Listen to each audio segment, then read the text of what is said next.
Bom dia.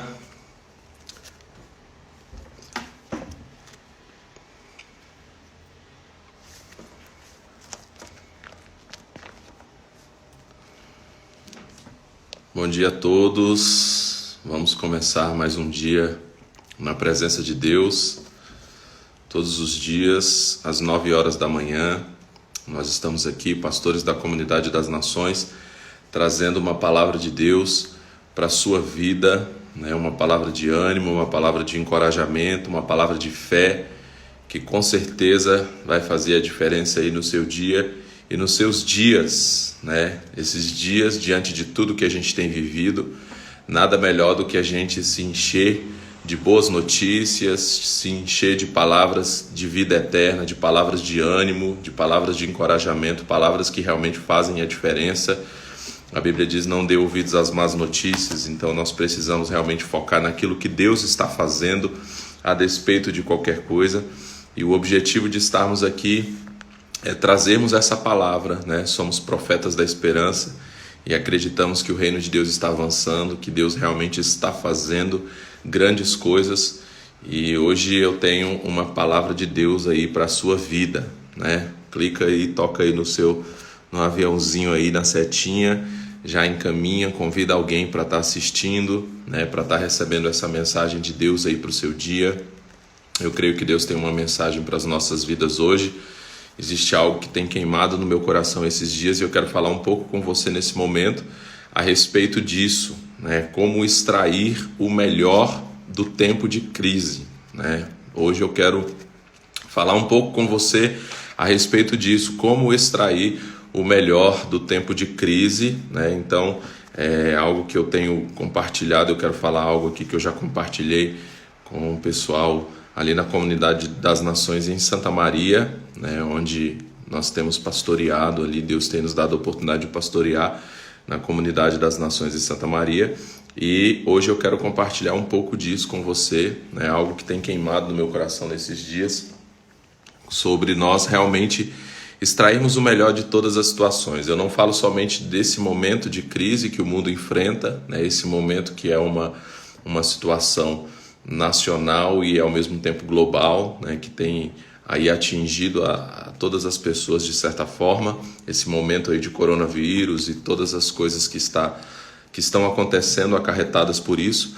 Mas eu falo de um modo geral, né? Nas crises das nossas vidas, os momentos difíceis que nós enfrentamos nas nossas vidas, que são realmente, fazem parte, é normal que aconteçam esses momentos, né? A Bíblia já nos alertou a respeito disso, e é muito bom você estar fazendo a leitura da Bíblia constantemente, porque quando nós lemos a Bíblia, nós podemos ver, né, que esses momentos, eles sempre aconteceram na história do povo de Deus, sempre houveram os momentos difíceis realmente, os momentos de...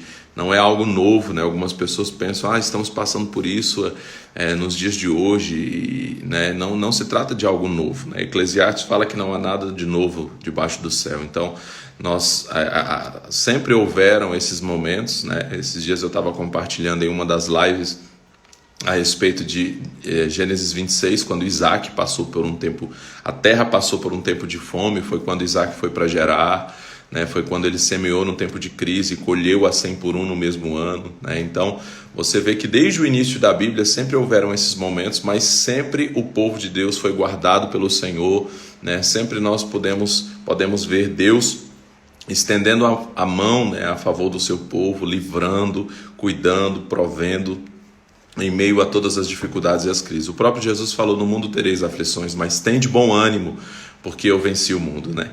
Então nós entendemos que realmente passamos por esses momentos difíceis, né? E nós precisamos então aprender a extrair o melhor dessas experiências. Eu costumo dizer, ilustrar, né, usando o limão. Tem uma frase, né, tem algo que as pessoas dizem: se a vida te der um limão, faça uma limonada, né? E eu costumo pregar e dizer: se a vida te der um limão, faça uma pregação, né? No meu caso, eu sou um pastor, faça uma pregação, ou faça uma canção, ou faça um livro, ou faça um empreendimento, faça alguma coisa. Quer dizer, tudo aquilo de negativo, né, que acontecer, use isso de uma forma positiva, ressignifique, faça algo extraordinário com isso. né? Então é verdadeiramente, se a vida te der um limão, faça uma limonada, faça algo com isso.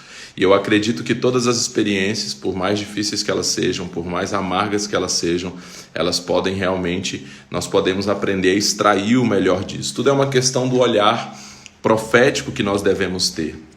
Tudo é uma questão do nosso ponto de vista, né? Como que você está olhando para essa situação, como você está olhando para essa circunstância. Deus leva Ezequiel para um vale de ossos secos e ele pergunta: o que você vê?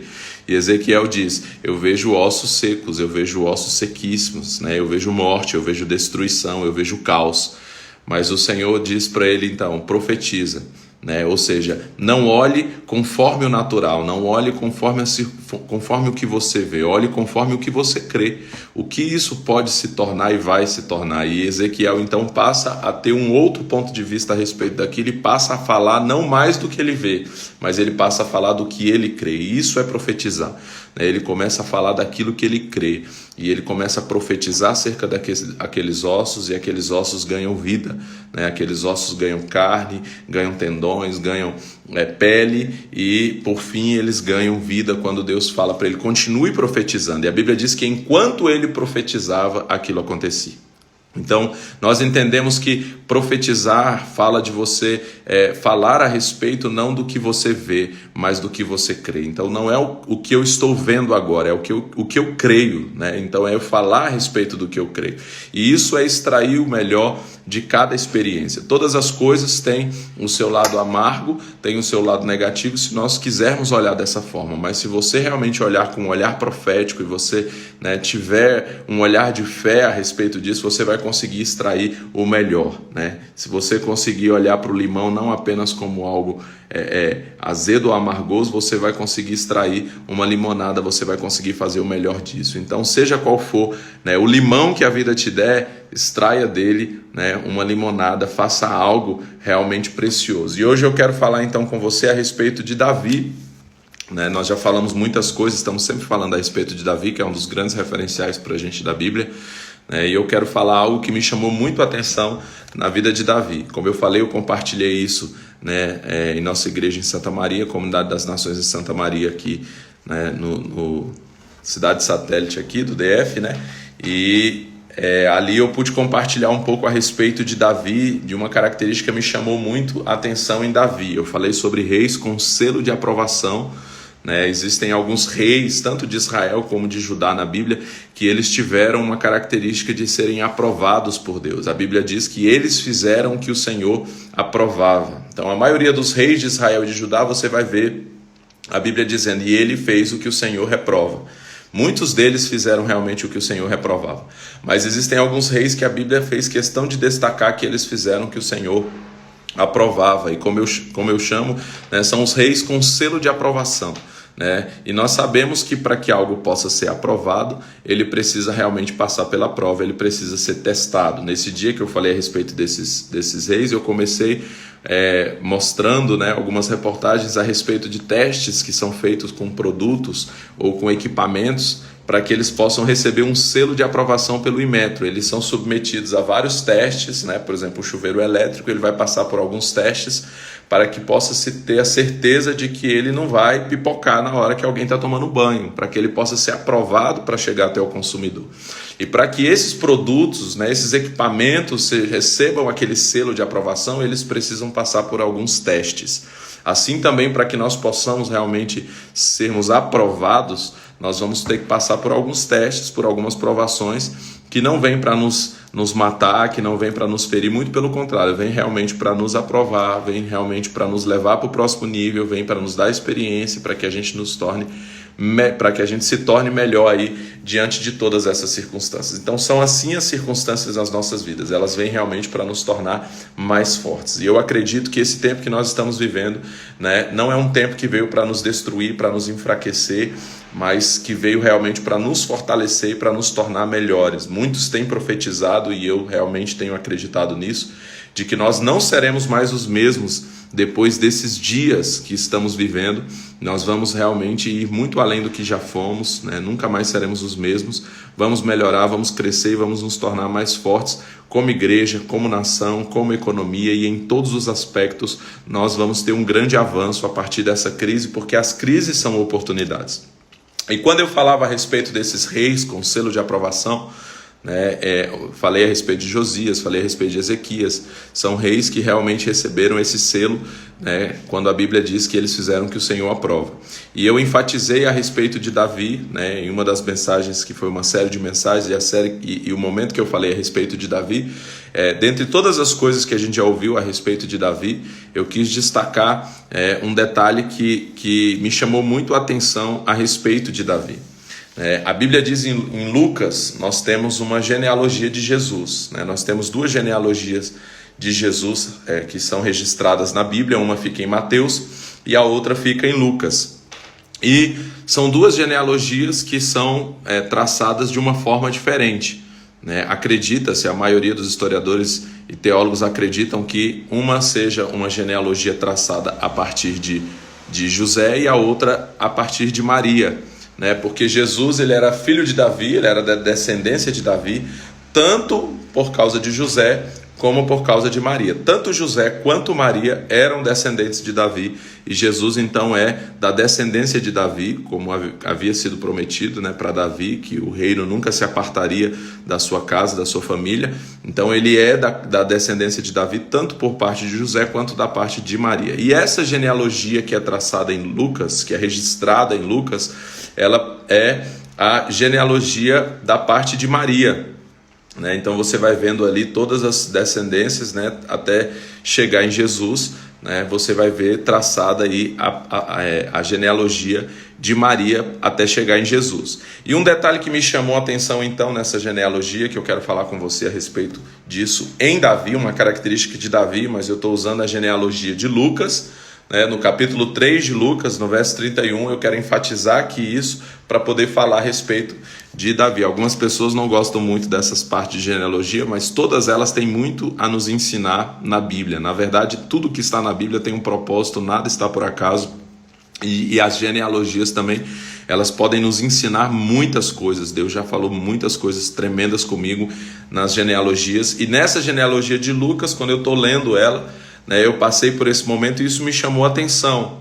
Porque a genealogia que está em Mateus fala a respeito de Davi gerar Salomão. Salomão que era filho de Davi, né? E ele traça então a partir de Salomão até chegar em Jesus.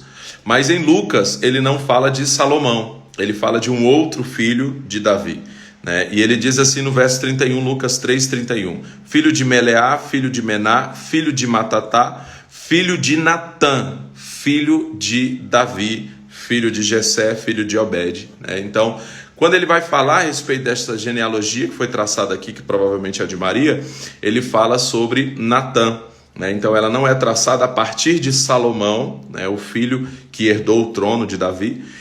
Ele traça uma genealogia a partir de Natã.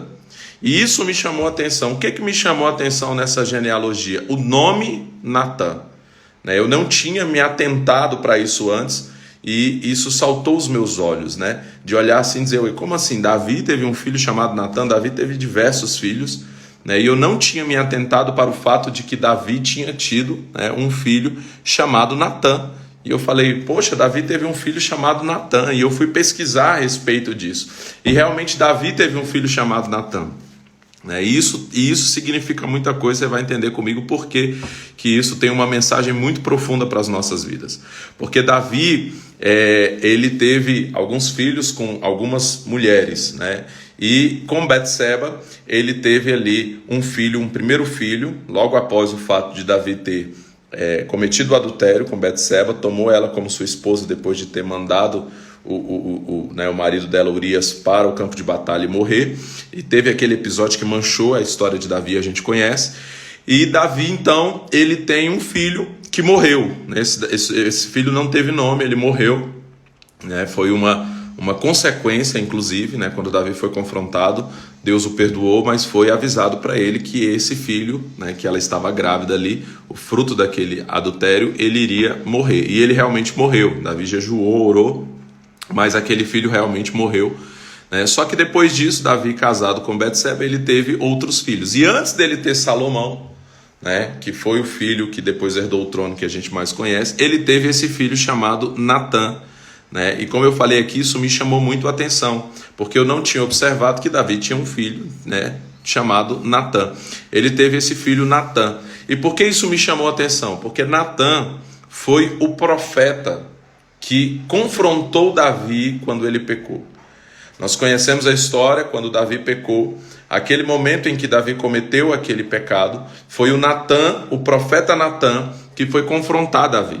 Davi tinha lá tomado a mulher de Urias para ele, e Natã foi até a casa de Davi, foi até, né, o palácio ali, para confrontar Davi e dizer para ele, contar uma história. Ele contou uma história para Davi e falou a respeito de como havia um homem que tinha apenas uma cordeirinha pobre, existia um homem rico, né, e esse homem rico tinha muitos cordeiros, muito gado, né, e ele ia receber um visitante. E ele então, ao invés de usar um dos seus muitos, ele pega aquela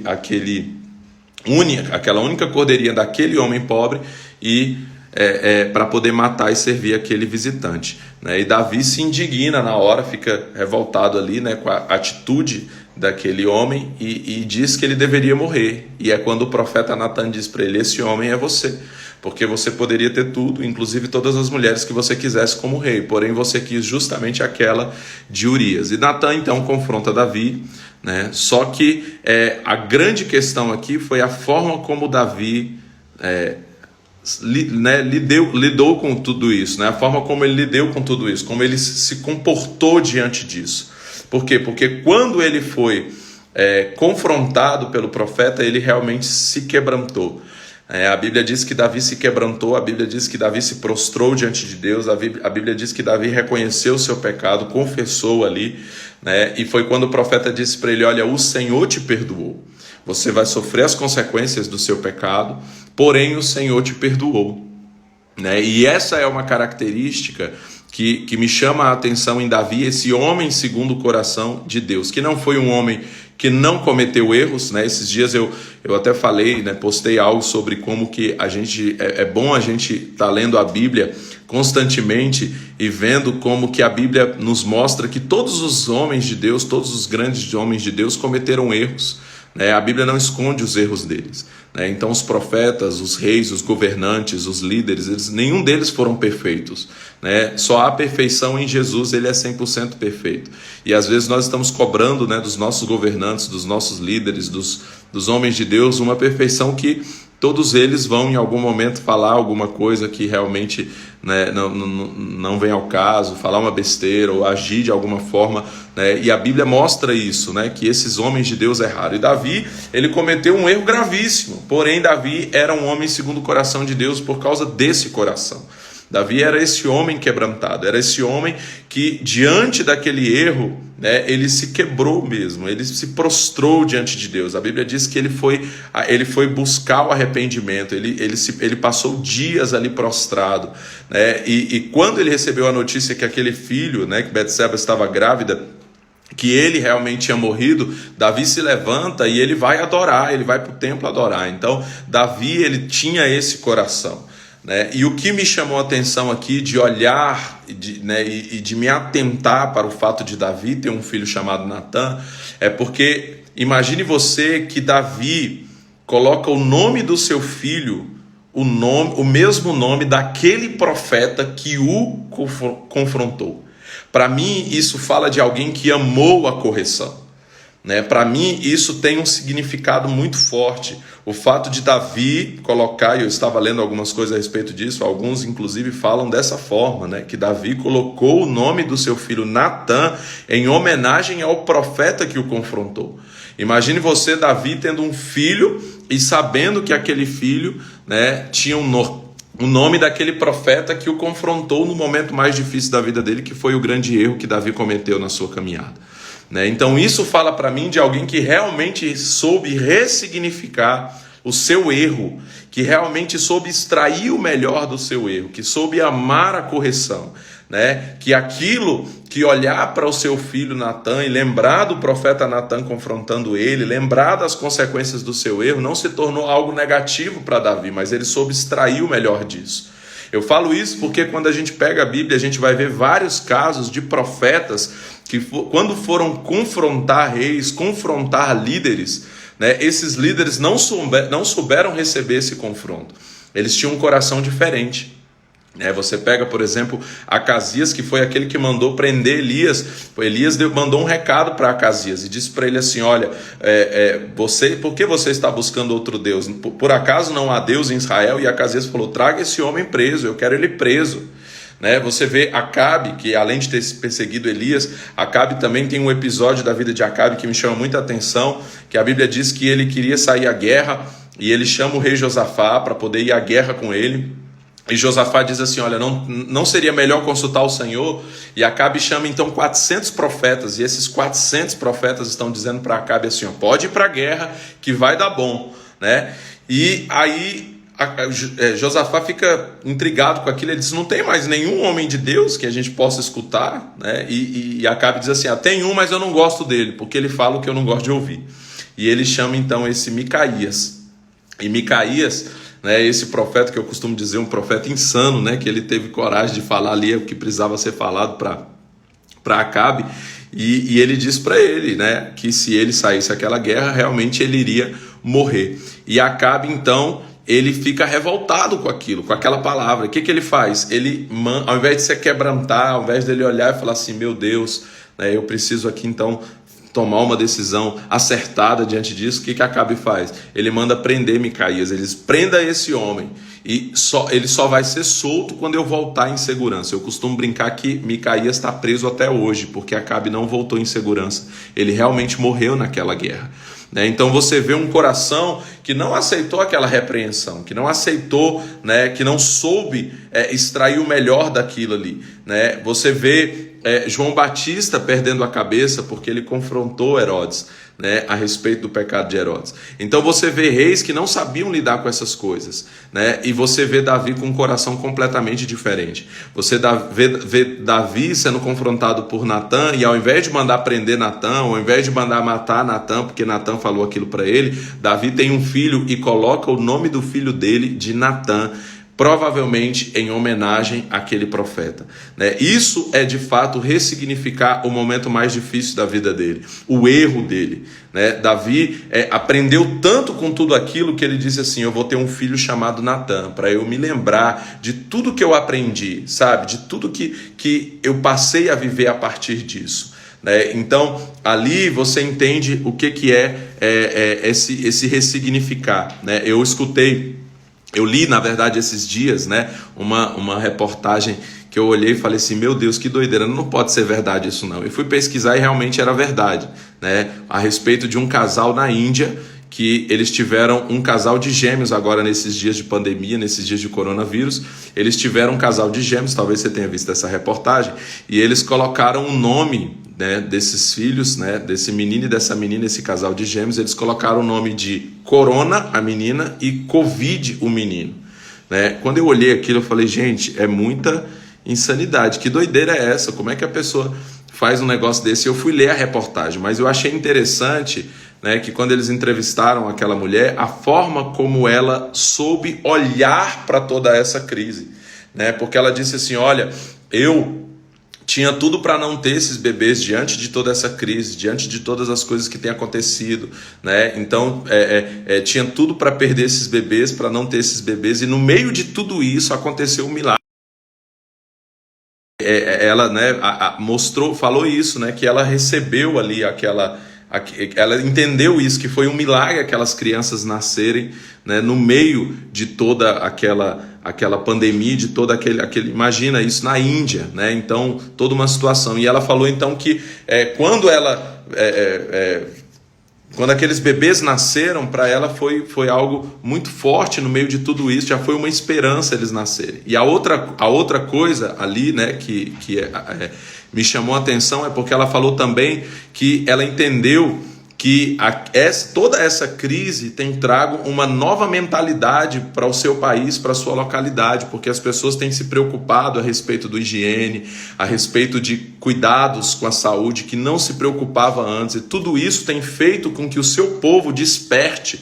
Toda essa questão do coronavírus, toda essa questão do Covid tem feito com que a sua população ali da sua região desperte para algumas coisas que eles antes não haviam despertado, né? Então, essa mulher, ela soube ressignificar, ela soube extrair o melhor, na verdade, de tudo aquilo que a gente tem vivido esses dias, né? E aí ela quis fazer um memorial, colocando o nome dos filhos, né, de corona e de Covid. Claro que eu não recomendo que ninguém faça isso, de colocar os nomes dos filhos, e espero que o Senhor possa mudar futuramente o nome dessas crianças, como ele fez com Jacó, que tinha um nome que representava algo, né, e que depois o Senhor mudou, mas que ali você vê uma pessoa realmente extraindo o melhor do momento difícil, da experiência difícil, você poder extrair o melhor. Então, realmente, eu acredito que nós podemos extrair o melhor de todas as crises que nós vivemos. Seja qual for a circunstância difícil que a gente viva, nós podemos extrair o melhor disso, né? Sempre há esse olhar profético, sempre há essa forma diferente de olhar para as coisas, né? É uma questão realmente, como o nosso bispo JB sempre diz, é uma questão realmente de ponto de vista. Como que você está olhando para essas coisas? Você pode olhar para as dificuldades, você pode olhar para os desafios, você pode olhar para essa crise atual como algo ruim, que vai trazer desespero, medo, que vai quebrar pessoas, que vai matar pessoas, ou você pode olhar para tudo isso como uma oportunidade de nós nos preocuparmos mais com o cuidado à saúde, de nós melhorarmos a nossa forma de higiene, de nós realmente produzirmos, né, e coisas maiores nascerem a partir disso. Se você pega a história, você vai descobrir tantas coisas. Falando sobre isso, a gente tem lido muitas coisas têm aparecido também a respeito, né, de períodos assim que a humanidade enfrentou. E eu vi esses dias e fui pesquisar a respeito de como Isaac Newton, um cientista cristão, Isaac Newton era um cientista cristão, e a grande lei da gravidade, que é o que se atribui a ele ali como um dos seus maiores feitos, né, a descoberta dessa lei da gravidade, toda esse entendimento que ele teve a respeito da gravitação aconteceu num período de pandemia, né? Um período ali de uma peste bubônica que estava afetando a realidade das pessoas. Foi naquele período ali, inclusive de confinamento, né, de isolamento que ele teve, que ele fez aqueles estudos e chegou a tudo isso, né? Quer dizer, então no meio de toda aquela crise, né, nasceu naquele cientista cristão Isaac Newton, um entendimento que mudou a história da humanidade. Eu estava lendo a respeito de Pasteur, eu estava lendo esses dias, algum tempo atrás, esse livro aqui fala sobre Pasteur. Pasteur foi um cientista cristão que também revolucionou o mundo. Nesses dias eu tenho pensado um pouco a respeito da contribuição que esse homem de Deus deu para a humanidade.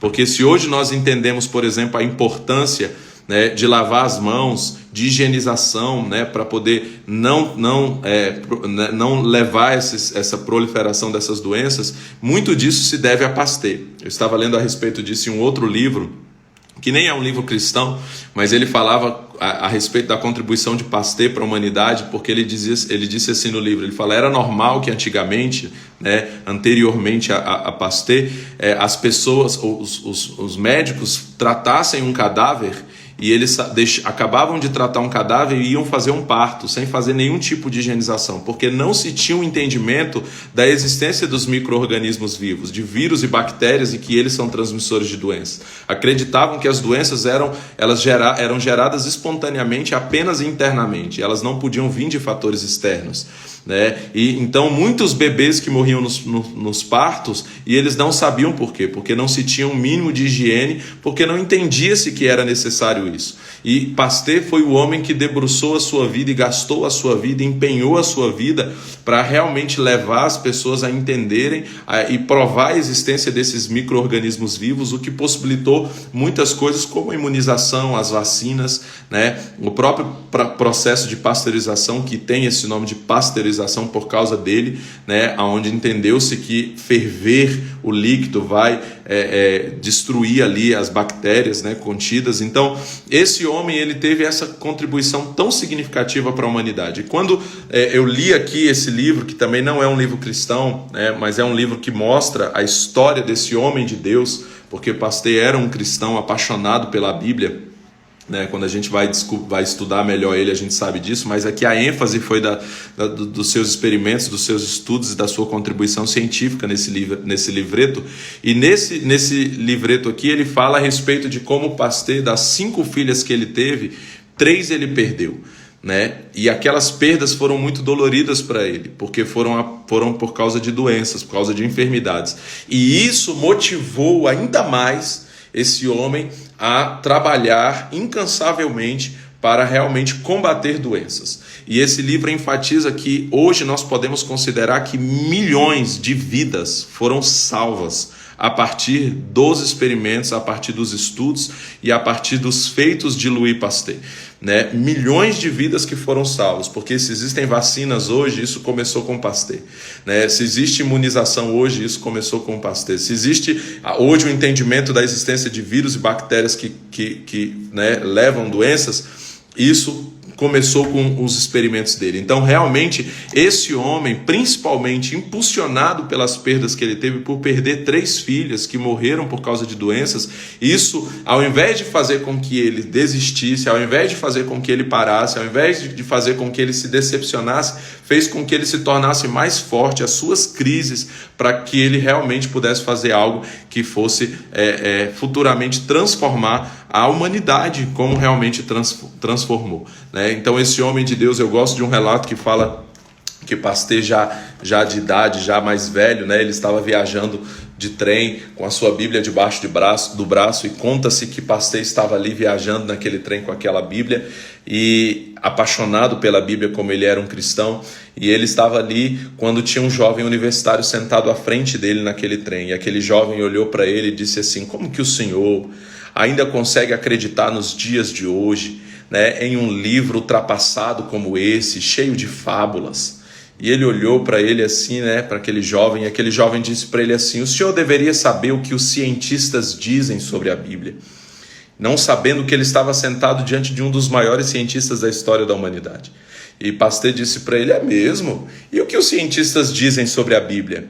E aquele jovem se levantou, ele disse: eu não tenho tempo de lhe contar agora, eu preciso descer na próxima estação, mas dê-me o seu cartão, que eu vou mandar para você por correspondência todo o material que eu tenho, né, a respeito disso.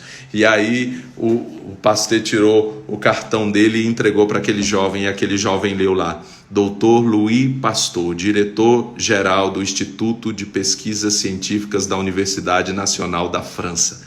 E aquele jovem se deparou, né, com a realidade que ele estava diante de um dos maiores cientistas da história, e que era um cristão apaixonado que disse: um pouco de ciência nos afasta de Deus, muito de ciência nos aproxima de Deus, né? Mas o que eu quero enfatizar hoje aqui é justamente como que esse homem, diante das perdas que ele teve, né, soube extrair o melhor disso, aquilo o impulsionou. Então as crises das nossas vidas, as dificuldades, as perdas, as circunstâncias difíceis, elas podem se tornar o maior propulsor, o maior impulsionador das grandes coisas que podem nascer a partir dessas crises. Se nós soubermos realmente extrair a limonada do limão, o limão que a vida nos der, a gente pegar e fazer essa limonada, se nós realmente soubermos, como Davi, pegar a experiência ali de dor, de dificuldade, transformar em algo bom, como ele deu o nome do seu filho de Natã, em homenagem ao profeta que o confrontou, nós vamos poder extrair o melhor dessas circunstâncias. Sabe, você pode ser alguém que vai olhar negativamente para as coisas, mas você pode decidir olhar positivamente para tudo o que lhe ocorre, né? Quando nós entendemos que a palavra de Deus nos diz que todas as coisas cooperam para o bem dos que amam a Deus, são todas as coisas, não são somente as coisas boas, não são somente as coisas fáceis, não são somente as coisas que a gente acha que são legais, mas todas as coisas cooperam. Então aquelas coisas que parecem negativas, que parece que vêm para nos matar, para nos destruir, na verdade isso também coopera, né? Como eu costumo dizer, demissão às vezes significa promoção, né? Tem pessoas que elas só vão ir para o próximo nível o dia que elas são demitidas. Tem empresários que eles só vão experimentar um nível maior, né, de empreendimento quando aquele empreendimento que ele está quebra e ele entende que ele tem que dar um próximo passo. Muitas pessoas nesse período estão tendo que se reinventar, né? A igreja está tendo que se reinventar, está sendo impulsionada por Deus a usar a tecnologia, né? Nós, a Comunidade das Nações, já temos isso com muita força há muito tempo, somos uma igreja tecnológica, conectada, temos utilizado dessas ferramentas muito poderosamente, mas eu tenho visto como que a igreja, de um modo geral, tem sido impulsionada a usar todas essas coisas, né? A realmente atualizar, a realmente ousar, né? Os empreendimentos, os empreendedores nesse tempo, eles têm sido impulsionados a tendo que se reinventar, né? Buscar novas soluções em meio a tudo isso que está acontecendo. Então é realmente nós olharmos para essas coisas e sabermos que todas elas podem tirar o melhor de nós, né? Olhe para as circunstâncias difíceis da sua vida e entenda, opa, Deus está querendo me ensinar algo aqui, Deus está querendo me levar para um próximo nível. Conta-se a história da vaca que foi para o brejo, né? Tem esse termo, a vaca foi para o brejo, né? E tem uma historinha, né, que contam a respeito disso, de um homem que tinha um campo muito grande, uma área muito grande de terras, né, que ele poderia plantar muitas coisas, mas ele não plantava nada naquela terra que era uma terra fértil. E aquele homem vivia numa casinha muito pobre, né, bem acabadinha, bem caindo aos pedaços, e tinha uma vaquinha. E um dia um fazendeiro que está acostumado a plantar, né, do agronegócio, um cara com a mente visionária, empreendedor, ele passa por aquele lugar e ele parou na casa daquele homem e ele conversou com aquele homem e ele falou: meu Deus, mas você tem tantas terras, você sabe que se você plantasse aqui, você poderia, né, ser muito próspero, riquíssimo com tudo que você tem aqui, você tem terras férteis aqui, tudo isso.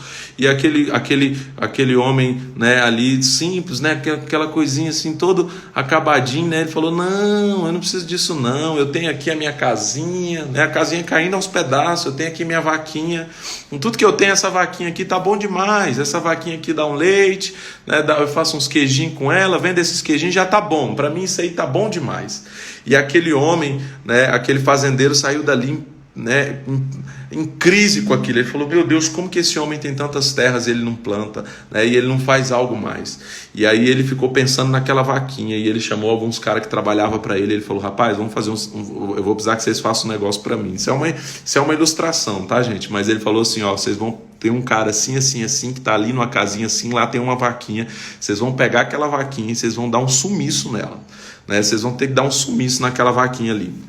E aí esses caras foram lá e deram esse sumiço. E aí ele, depois de muitos meses, ele passa lá de novo naquela casa e agora ele se depara com toda uma plantação. Aquelas terras estão tudo com plantações, né? Está dando, está brotando, tá? E ele olha para a casa é diferente, agora é uma nova casa e tem um carro na garagem e tudo mudou, né? Depois de alguns meses. E ele chama aquele homem e ele fala: rapaz, e o que foi que aconteceu? Ele falou: ô, rapaz, você lembra daquela vaquinha que eu tinha?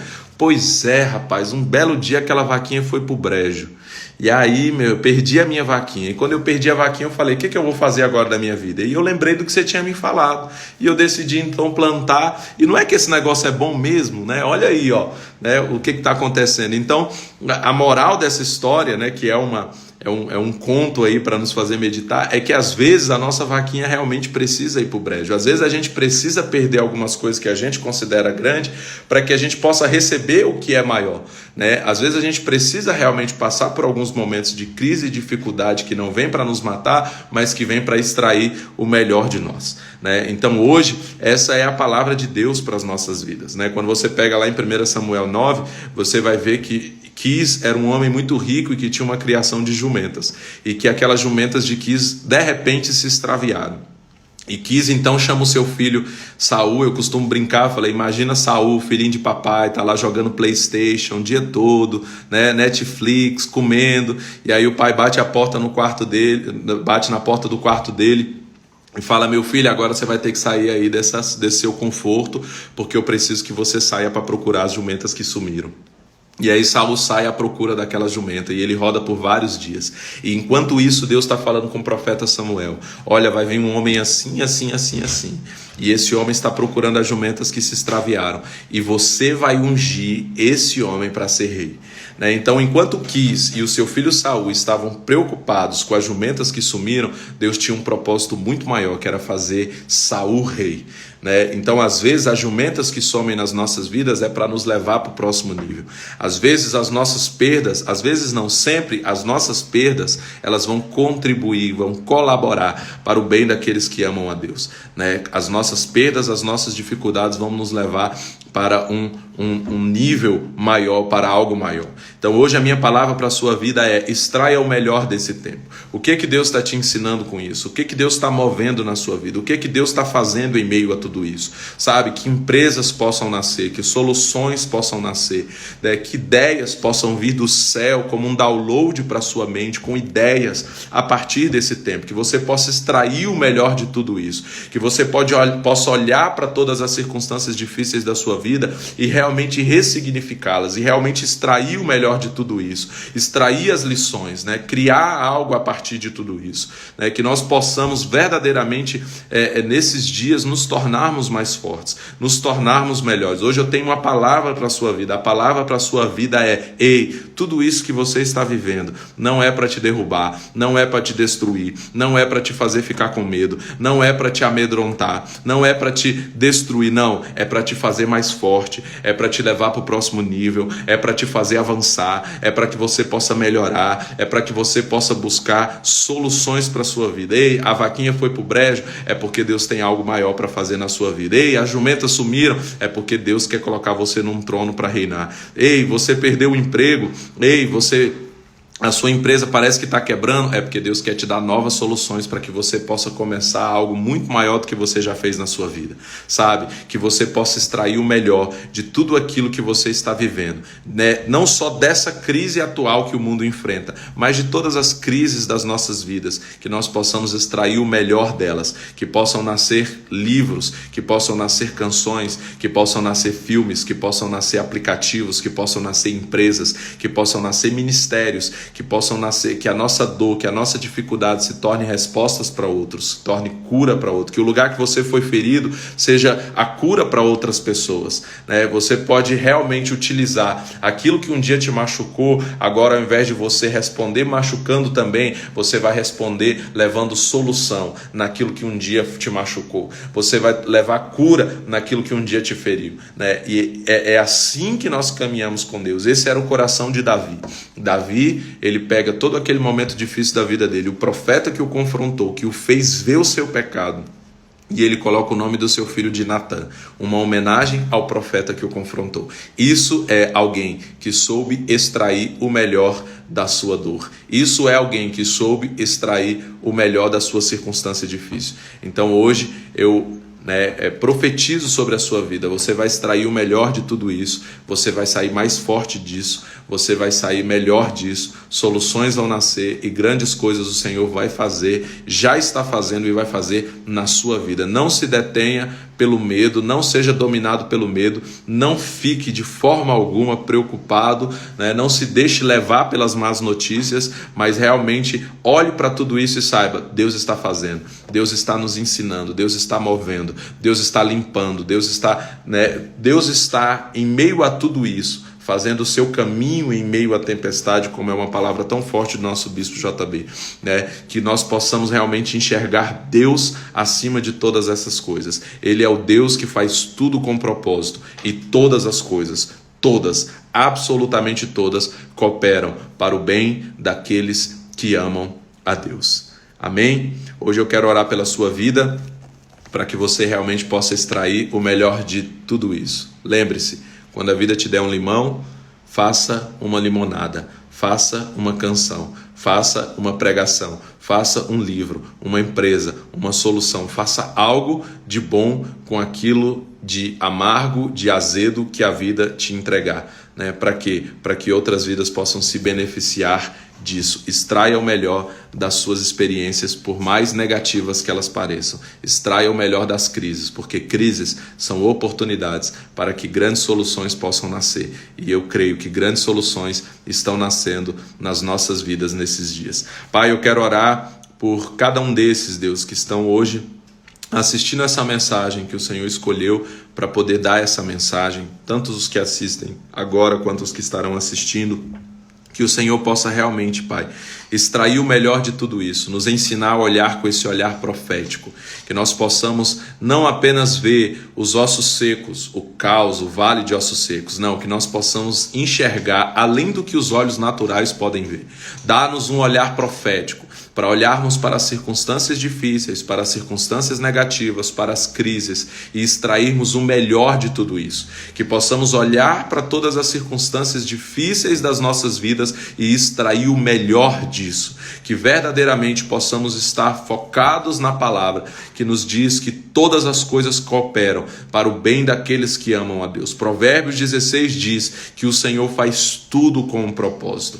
Então nós cremos, Senhor Deus, que o Senhor tem um propósito em todas as coisas, que o Senhor tem algo a fazer maior, além daquilo que nós podemos ver, e que o Senhor possa nos dar essa visão profética, de não olhar simplesmente para a circunstância difícil, mas olhar para o que está além disso, e profetizar, não falando do que a gente vê, mas falando do que a gente crê, não buscando aquilo que está todo mundo vendo, mas olhando além daquilo que todos podem ver, com um olhar celestial, com um olhar profético para todas as circunstâncias. Deus, que nesses dias possam nascer ideias, que possam vir ideias do céu, descendo do alto, do Pai das luzes, todo dom perfeito e toda dádiva que vem do alto, que venha sobre as nossas mentes como downloads celestiais, Senhor Deus, sobre as nossas mentes com ideias, Deus, com realizações, com soluções, que esses dias, Senhor Deus, possam nascer soluções, possam nascer empresas, empreendimentos, possam nascer ministérios, possam nascer livros,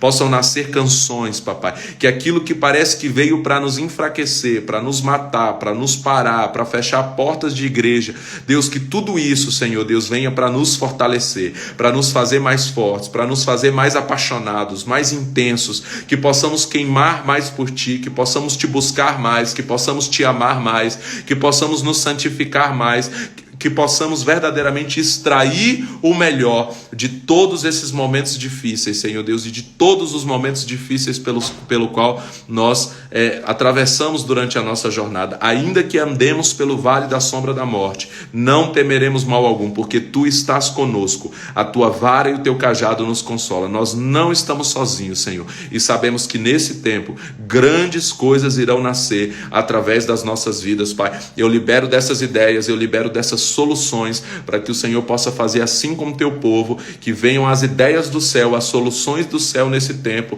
e que nós possamos ver, papai, esse tempo que está sendo abreviado, nós vamos sair dessa mais rápido do que se prevê.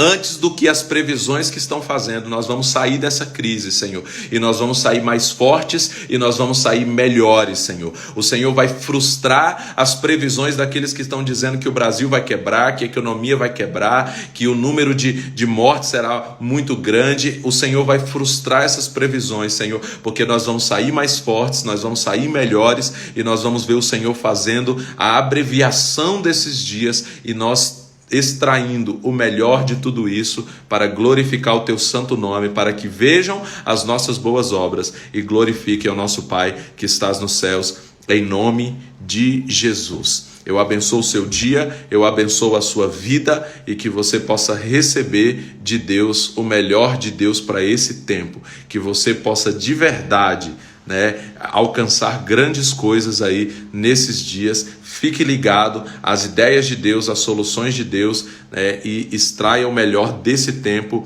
para a sua vida, em nome de Jesus. Deus abençoe.